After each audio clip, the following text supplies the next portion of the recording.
Hey guys, welcome to Pantry Living. Happy New Year to everyone. If you're new here, my name is Stephanie and welcome to the channel. And I'm coming to you from my new island. Super excited about this. This is going to change things so much in my kitchen. Anyways, that's not what this video is about, and I'm sure you'll see some changes as we go. But what we're going to talk about today is the Pantry Challenge. That's right, the Three Rivers Challenge that's hosted by Jessica over at Three Rivers Homestead is on. January 1st is the start date, and what we need to do now is eat from the pantry, eat from those freezers, eat from what we have here on the farm, what we've produced here on the farm even. Now, don't get me wrong, there are a few things that we do stockpile and buy from the store because we can't grow everything, right? It's just not feasible, but we do grow a lot. And one thing I have to say we did not do this year was a last minute shop. Time got away from us this year. I don't know if it's because it fell in the middle of the week this year with Christmas and then New Year's, but we got to today and we never did a grocery haul. We didn't even go shopping. I haven't even done an inventory check downstairs to see what we've got. So hopefully it's going to be an interesting challenge because I don't know what's down there. We're going to try and make it last as long as we can. The one thing I will say is dairy is an issue. We do raise sheep and we started milking them last year, but dairy is something that we will be purchasing throughout the Pantry Challenge. We have a budget of about $100 a month. We buy from our local Limestone Creamery and we love their milk, even though it might be a little bit more expensive than what we would budget for a store-bought product.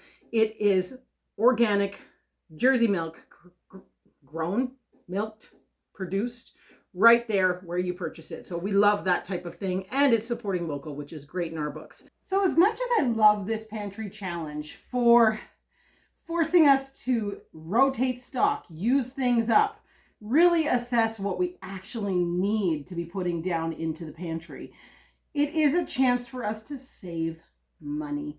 And at this time of year, especially after the holidays, any chance to save money is worth it in our books. Now, it was interesting. Chris and I were sitting, having our coffee in the morning, as we do, watching the news, and they were talking about the household expenses for 2025 in Canada, the projected amount it was going to cost for a family of four to purchase food, for example, and comparing that to 2024 even. And it was something that was fascinating when they got to the numbers because, and I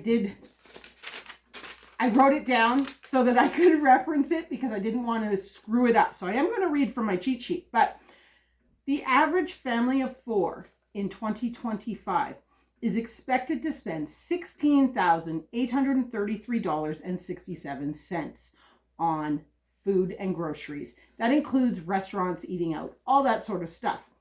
That is up $801.56 from 2024. That's a pretty hefty inflation, almost $1,000 for a year. And the one thing that we have learned by putting stuff away and growing things ourselves is you can save so much money. And that is something that I did not document well in 2024. Previously through Hickory Croft Farm, we have spent 4 years tracking what we brought in for food, what we spent on groceries that we didn't produce here on the farm, what we spent on animal feed, so many things so that we could figure out, was it worth doing what we're doing? And I'm not just talking for quality of food. I'm talking money-wise. Was it really worth it, or should we just sell up, move to the city, and buy our groceries? That was where we were at. And I will admit, last year not keeping track disappointed me. Huge disappointment because I don't know those numbers and I can't share those numbers with you right now. And looking at the inflation rate and what they're projecting this year for us, I think it is going to be substantial how much we save. So definitely stay tuned. I'm not sure if it's going to be on this channel or whether we will document it on Hickory Croft Farm, but we are going to go through 2025 tracking what we have spent and just how much we have saved doing what we do here on the homestead, because it's fascinating, it's interesting, and you know what?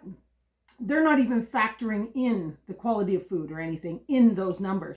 Let me sit, because this is going to be a conversation. So when they really got into the breakdown of the numbers, the biggest inflation rate they're going to see is meat.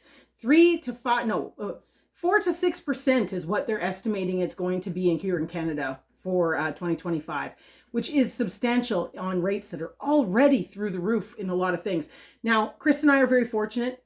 Other than the occasional like summer sausage or things like that, bacon sometimes, but we do not purchase a lot of meat at the grocery store. So it's something that we managed to avoid noticing just how expensive it has gotten.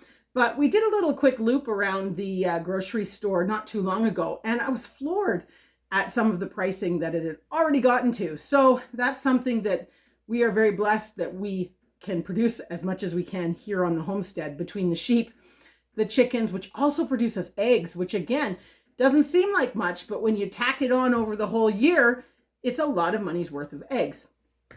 The other thing we do raise here is rabbits. That's another supplement meat, which is a wonderful one for people that are maybe in a smaller homestead that don't have a lot of space. It's a great one because they're in hutches. Granted, we tractor as well because we do have the space, but I'm not going to go into a whole bunch of that. You can go to Hickory Croft to get a little bit more information on the rabbit front. But it is a blessing to have grown as much of our own meat product as we do, and also working that into some dairy. But the big one is the gardens and how much you can produce on vegetable mass in a garden. And that's the part that we end up preserving and putting away here on the homestead on Pantry Living, so that we have it in those times when you don't. Because right now, the garden is pretty barren, it's looking rough, and it's not going to be producing again for us until probably end of May at least, if we get our act together and have stuff planted and ready to go. So all in all, the Pantry Challenge gives us that chance to save some money. We also have put stuff away last year when it was a little bit cheaper, maybe.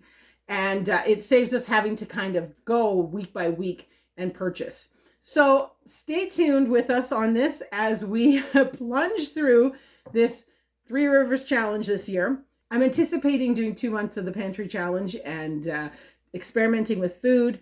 As many of you know, we are exploring the diabetic journey, the high blood sugar, and trying to eat foods and grow foods that work well with that. So that's going to be part of the documentation here as well. And the other thing we're obviously going to be tracking, as we always do, is what we take out of the pantry, because that really, really helps come Every Bit Counts challenge time, when I have to know what I need to put in the pantry. I don't want to be short. I don't want to spend too much time doing things that I don't need. So that's something that certainly we'll be tracking this year again. I have those numbers from last year and I'll be sharing them with you in an upcoming video. But until then, the one thing that we do have to tackle is our freezers. The freezers are full. We have 2 sheep going to be butchered next week. So I need to make space for those 2 sheep. And I think with the Pantry Challenge this year, that is something I really want to turn my attention to, is eating more out of the freezer. Jar lids are getting more and more expensive. And the one thing I'm finding is some of my items, those ready cooked meals, things like that, I'm canning them to then open them 2-3 weeks later. And it just doesn't necessarily make sense for us. So we're going to explore some options. I've got some great cookbooks out that I have chosen some great recipes to make, and we're going to plunge ahead. But today is only the first day, so we'll see. We're eating a lot of leftovers as it is right now, and not a whole lot's coming out of the pantry.